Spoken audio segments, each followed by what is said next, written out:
ना किसी रहबर रह गुजर से निकलेगा, हमारे पाँव का कांटा हम ही से निकलेगा। कहता है किसी गली में एक बूढ़ा फकीर, यहाँ काम कर खजाना यहीं से निकलेगा। ऐसे लोगों को मिलते होंगे आप जो ये कहते होंगे कि देखना एक दिन मेरा दिन आएगा और मैं आग लगा दूंगा, बट उनकी खुद की आग बहुत ज्यादा बुझी हुई होती है। Success isn't a formula, it's a thought deep within which reflects in your habits. अगर हमें सफल होना है, सफलता को छूना है, इस आसमान की ऊंचाइयों तक पहुंचना है, तो हमें 3 स्टेजेस से, 3 स्टेप से गुजरना ही होगा। तो आइए जानते हैं। ते प्रसन्ने भुवनम प्रसन्नम, चित्ते विषणे भुवनम विषणम, अतोर्भिलाषो यदि ते सुखे, स्यात् चित्त प्रसादे प्रथमम यतस्व. If the mind is happy, the world seems happy, and if the mind is despondent, the entire world seems despondent. Hence, if you strive towards happiness, move towards it, ask for it, or as they say, it's all in there. मन के हारे हार हैं, मन के जीते जीत. ये तो आपने सुना ही होगा. Namaste. I am Inaya Srivastav, a 12-year-old author and a motivational speaker who is an enthusiastic learner learning how to stay in a happy and resourceful mental state. अपनी इस जर्नी में मैंने बहुत कुछ सीखा, बहुत सारे इम्पॉर्टेंट लाइफ लेसन सीखे, जिन्हें मैंने अपनी ज़िंदगी में ढालने और उतारने की बहुत कोशिशें की। आज मेरा वादा है आपसे कि जो भी मेरे जैसे यंगस्टर्स इस वीडियो को देख रहे हैं और मेरी आज की ये टॉक सुन रहे हैं, वो ज़रूर इससे कुछ ना कुछ ज़रूर सीख के जाएंगे और उसे अपनी ज़िंदगी में ढालने की बहुत कोशिश करेंगे। ना किसी रहबर रह गुजर से निकलेगा, हमारे पाँव का कांटा हम ही से निकलेगा। ना किसी रहबर रह गुजर से निकलेगा, हमारे पाँव का कांटा हम ही से निकलेगा। कहता है किसी गली में एक बूढ़ा फकीर, कहता है किसी गली में एक बूढ़ा फकीर, यहाँ काम कर खजाना यहीं से निकलेगा। अगर माथे पे बिंदी सेंटर में नहीं है और आपको दिख रहा है, आप उसको शीशे में ही ठीक करते हैं, तो क्या वो ठीक होगी? नहीं। इसका जवाब गलत है, नहीं, क्योंकि वो ठीक होगी आपके माथे पर। कुछ इसी तरह बाहरी दुनिया को हम नहीं बदल सकते, ना ही वो बदलेगी और ना ही हमारे प्रयास उसमें सफल होंगे। अंदर की दुनिया अलौकिक है, हमें उससे जुड़ना है, उससे कनेक्ट करना है, और तभी हम जो चेंजेस हैं अपने पर्सपेक्टिव से, अपने नज़रिए से बाहर देख सकते हैं।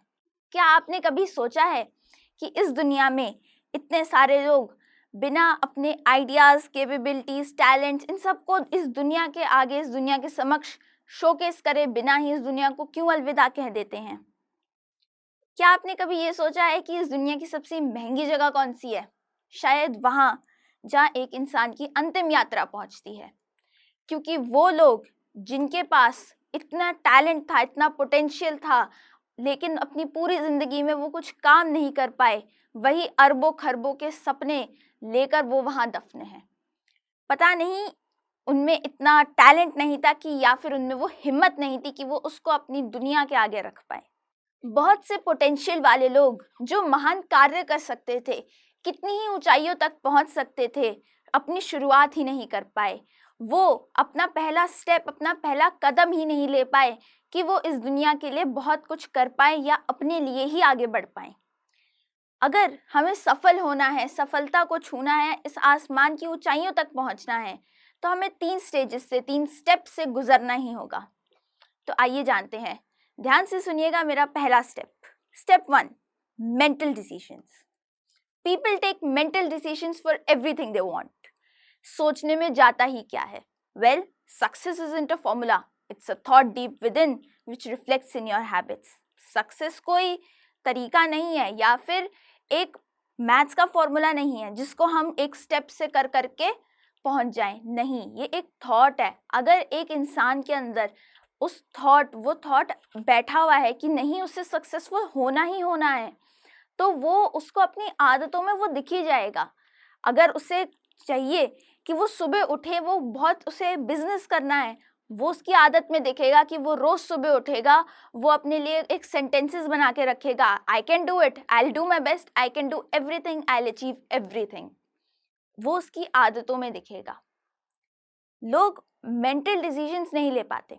तो जो हमारे मेंटल डिसीजंस होते हैं उसमें हमारे सबसे पहले हमारी प्रायोरिटीज़ होनी चाहिए। हमारे जीवन का लक्ष्य, हमें आगे जाके क्या करना है, सबसे पहले वो हमारा मेंटल डिसीजन होना चाहिए। घर सबसे पहले कहाँ बनता है? घर सबसे पहले कहाँ ही बनता होगा? घर की जगह पे नहीं। सबसे पहले जब आप सोचते हैं कि आप एक घर बनाएंगे, सबसे पहले आप अपने दिमाग में सोचते हैं कि मैं एक घर बनाऊंगा, वो इस जगह पे होगा, इस पर्टिकुलर एरिया में होगा, मैं उसमें ऐसे कमरे बनाऊंगा, उस दीवार पे वो पेंट होगा, जो चीज़ें मैंने अपने पुराने घर में नहीं मिली वो मैं उसमें लगाऊंगा, वो करूंगा। आप पहले अपने घर को अपने दिमाग में एक विजनरी इमेज बनाते हैं। इमेजिनेशन में आपका घर सबसे पहले बनता है।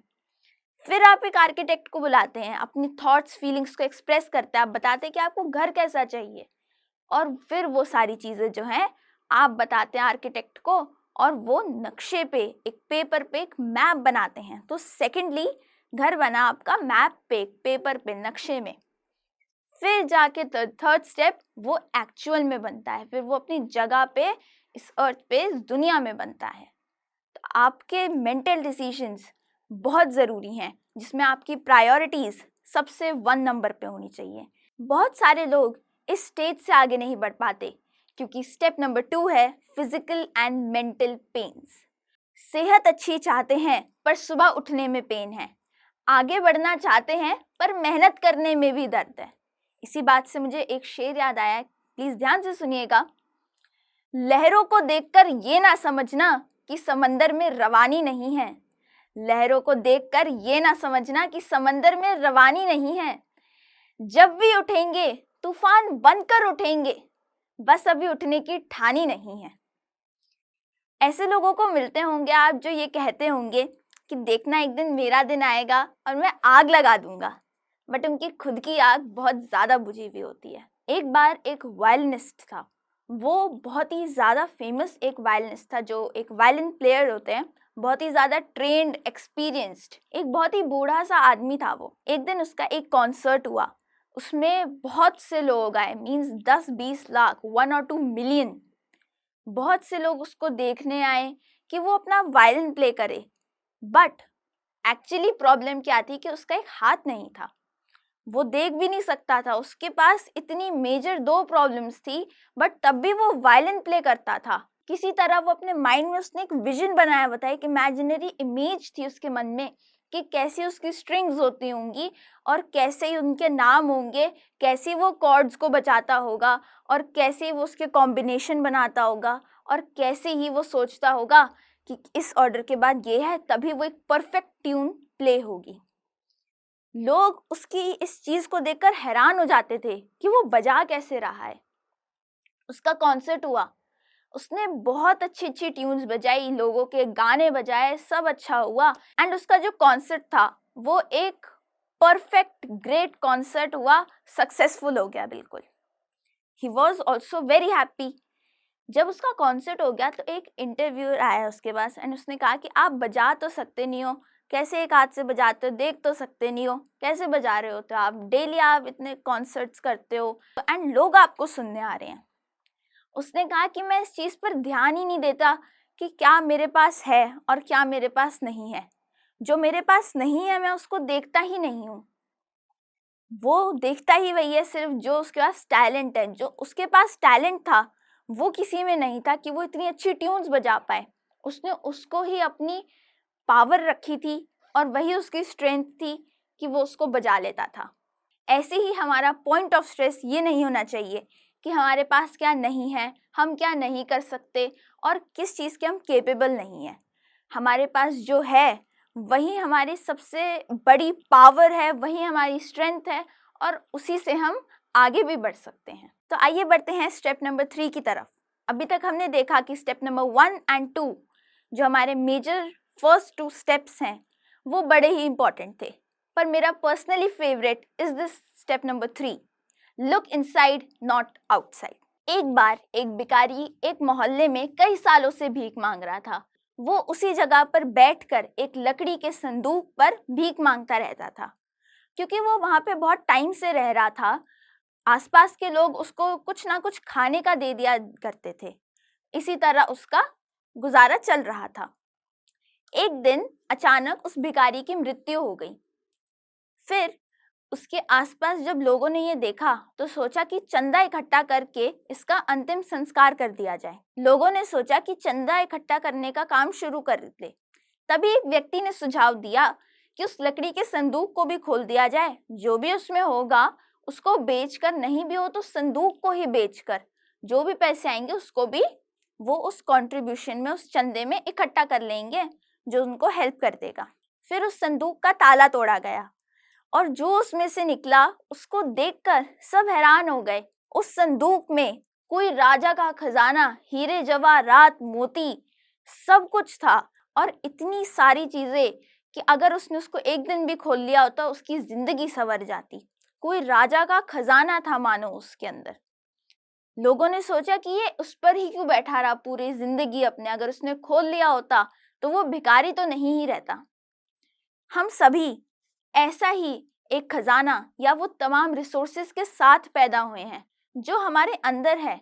हाँ जी, गौर फरमाइएगा, ये खजाना हमारे अंदर ही है, बस इसको हमें निकालना है। हम उन्हीं तमाम रिसोर्सेज के साथ पैदा हुए हैं जो हमें बहुत ऊंचाइयों तक ले जा सकते हैं, बस हमें उनको निकालने की, उनको देखने की ज़रूरत है।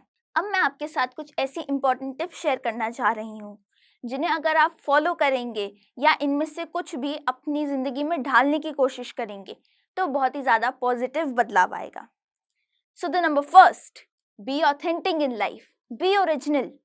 आप जो हैं आपको वैसा ही रहना है, कोई नकली चेहरा मत लगाइए। अगर आपने किसी को उनके चलने के तरीके से देखा और आपको वो अच्छा लगा तो आपको ज़रूरी नहीं आपको वैसे ही चलना है। किसी को देखकर उनके बैठने का तरीका, उठने का तरीका, बोलने का तरीका, उनकी आवाज़, उनकी चाल ढाल, उसको कॉपी करने की ज़रूरत नहीं है। आप ओरिजिनल रहिए, ऑथेंटिक रहिए। आप जो हैं वो आपकी पावर है, जो आपके अंदर है वो आपकी स्ट्रेंथ है। आपको किसी की ज़रूरत ही नहीं है। Number 2, play in abundance, give away your knowledge. कभी आपने सोचा है कि मैं जल्दी जल्दी सांस ले लूं, कहीं ऑक्सीजन खत्म ना हो जाए? नहीं, क्योंकि आपके सबकॉन्शियस माइंड में, आपके अवचेतन मन में ये बात फिट है कि हमारी जो हवा है, हमारा जो ऑक्सीजन है हमारे एनवायरनमेंट में, वो अबंडेंस में है, वो ख़त्म नहीं हो रहा है। अगर हम धीरे धीरे सांस लेंगे तो कोई उससे फ़र्क नहीं पड़ने वाला है, क्योंकि हमारे पास इनफ ऑक्सीजन है कि हम सांस ले पाएंगे। ऐसे ही अगर आप अपने दिमाग में इस बात को फिक्स कर लें कि आपके पास जो टैलेंट्स हैं, कैपेबिलिटीज़ हैं, वो बहुत हैं, वो काफ़ी आपके पास अबंडेंस में है और आप उनसे कुछ भी कर सकते हैं, तो आपको कभी इस बात का स्ट्रेस ही नहीं होगा कि क्या मैं ये कर पाऊंगा, will I be able to achieve my goals? No, never. Third is be hungry for relevant learning. जब आपको अपनी ज़िंदगी में मौका मिले, सीखिए। रुका हुआ पानी और रुका हुआ आदमी दोनों सड़ जाते हैं। In our life either we grow और वी डिके, या तो हम अपनी ज़िंदगी में आगे बढ़ते हैं या सड़ जाते हैं। तो ये थी कुछ ऐसी टिप्स और ऐसे सुझाव जो मैंने सीखे अपने परिवार से, अपने पेरेंट्स से और इस समाज से। तो अगली बार ऐसे ही मिलने का वादा लेकर मैं नाया श्रीवास्तव आपसे विदा लेती हूँ एक शेर के साथ। साथ चलने का इरादा जब जवां हो जाएगा, आदमी से आदमी मिलकर कारवां हो जाएगा। साथ चलने का इरादा जब जवां हो जाएगा, आदमी से आदमी मिलकर कारवां हो जाएगा। तू किसी के पैरों तले ज़मीं तो रख, ज़रा गौर फरमाइएगा, तू किसी के पैरों तले ज़मीं तो रख, तू भी किसी के लिए आसमां बन जाएगा।